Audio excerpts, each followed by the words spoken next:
এই দেখেন সত্যি কথা কিন্তু এগুলো আমগুলো কিন্তু পেকে গেছে, পাকা পাকা টেস্ট পেলাম কিন্তু বাজারজাত করার জন্য পাড়া হয়েছে। এই আমগুলো এখন পাড়ার কারণ হচ্ছে আপনারা অবশ্যই জানেন যে সামনে কিন্তু কালবৈশাখী ঝড়ের একটা আভাস আমরা পেয়েছি আবহাওয়া দপ্তর থেকে। আর তাছাড়া এই আমগুলো কিন্তু যথেষ্ট পরিপক্ক হয়ে গেছে, আর এই জন্য কিন্তু এগুলো বাজারজাত করার জন্য উপযুক্ত এক প্রকার হয়ে গেছে। আর এগুলো যে শুধুমাত্র যে পাকিয়ে খাওয়া হবে তা কিন্তু না, এগুলো কিন্তু এই যে গ্রাম অঞ্চল থেকে শুরু করে এগুলো শহরে যাওয়ার আগেই কিন্তু গ্রাম অঞ্চলের মানুষ কিন্তু ওরা খেয়ে ফেলবে। এগুলো ডালের সাথে আম কিন্তু সে একটা অন্যরকম একটা ফিল কাজ করে, সেটাও কিন্তু করা হবে। আর সত্যি কথাতে কিন্তু এই আমগুলো কিন্তু সত্যি পেকে গেছে, তো আপনাদেরকে দেখাই, দেখেন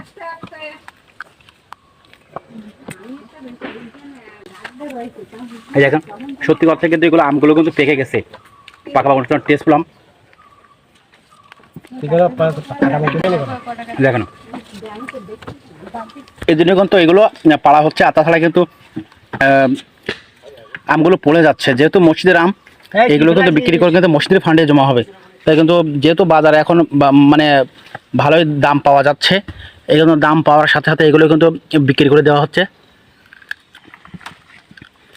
আর খাবার দেখেন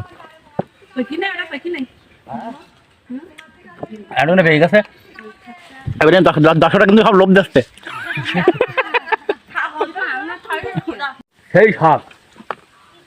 আর গোবিন্দভোগের আম স্বাদ যে নিয়েছে সেই বুঝতে পারবে এর স্বাদটা কেমন, যেহেতু আমি নিচ্ছি স্বাদটা আমি বুঝতে পারছি, আর বাকি লোক কিন্তু সব লোভ দিচ্ছে।